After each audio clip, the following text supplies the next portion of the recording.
শিক্ষার্থী বন্ধুরা আসসালামু আলাইকুম।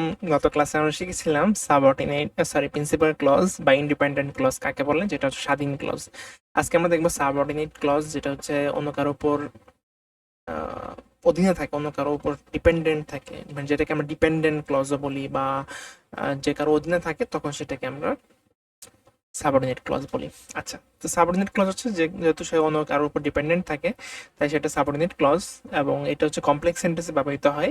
তাহলে কমপ্লেক্স সেন্টেন্সের যে বিশেষ ক্লজটি একা একা পূর্ণ অর্থ প্রকাশ করতে পারে না, অর্থাৎ অর্থপূর্ণতার জন্য একটি ক্লজ অথবা প্রিন্সিপাল ক্লজের উপর নির্ভর করে, তখন তাকে সাবঅর্ডিনেট ক্লজ বলে। আমরা যখন কমপ্লেক্স সেন্টেন্সের রুলস দেখেছিলাম তখন একটু যদি রিকল করো, যদি মনে না থাকে আগের ভিডিও দেখে নিতে পারো কমপ্লেক্স সেন্টেন্সের।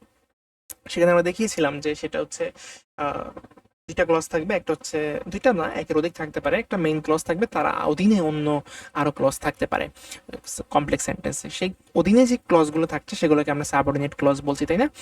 তাহলে এখানে দেখো, তাহলে আমরা যেটা বললাম যে সাবঅর্ডিনেট ক্লজ হচ্ছে আমার যে প্রিন্সিপাল ক্লজ বা মেইন ক্লজ যেটা আছে, মানে যেটা সে স্বাধীন, সে স্বাধীনের অধীনে যে যে আছে তাকে আমরা সাবঅর্ডিনেট ক্লজ বলি। মানে সংক্ষেপে বোঝার জন্য এমন যে আমরা আমাদের স্বাধীনভাবে চলাফেরার জন্য টাকা পয়সা প্রয়োজন, এই টাকা পয়সা আসলে কে দেয় আমাদেরকে? বেশিরভাগই আমাদের বাবা বা মা দেয়। ধরে নিলাম বাবা দেয়, তাহলে বাবা যে ইনকাম করে আনে, বাবা হচ্ছে ধরো মেইন ক্লজ, বাবা থেকে আমরা পাই, আমরা যারা ভাই বোন আছে তারা পাই। এই যে আমরা যে বাবার অধীনে আছি, এটাই হচ্ছে সাবঅর্ডিনেট ক্লজ। তার মানে আমরা হচ্ছে সাবঅর্ডিনেট ক্লজ, বাবা হচ্ছে প্রিন্সিপাল ক্লজ, আর সবাই মিলে হচ্ছে পরিবার। এই পরিবারটি হচ্ছে ক্লজ। সংক্ষেপে বোঝার জন্য এইটাই যথেষ্ট। এক্সাম্পল হিসেবে দেখো, I don't know when he comes. আমি জানি না, এটা একটা প্রিন্সিপাল ক্লজ। আমি জানি না, কি জানি না সেটা পরে। হোয়াইন হি কামস, সে কখন আসবে, তার মানে আমার উপর, আমি জানি না যে এটা আমার উপর নির্ভরশীল, মানে এই বাক্যের উপর নির্ভরশীল যে সে কখন আসবে। ঠিক আছে? তাহলে হোয়াইন হি কামস এটা হচ্ছে সাবঅর্ডিনেট ক্লজ। এখানে যেই হোয়াইনটা বসেছে এটা কি? Subordinate conjunction. ঠিক আছে, পয়েন্টটা এখানে কি? Subordinate conjunction. আচ্ছা, ইফ আই ক্যান ম্যানেজ মানি, যদি আমি টাকা জোগাড় করতে পারি, I shall repay the loan.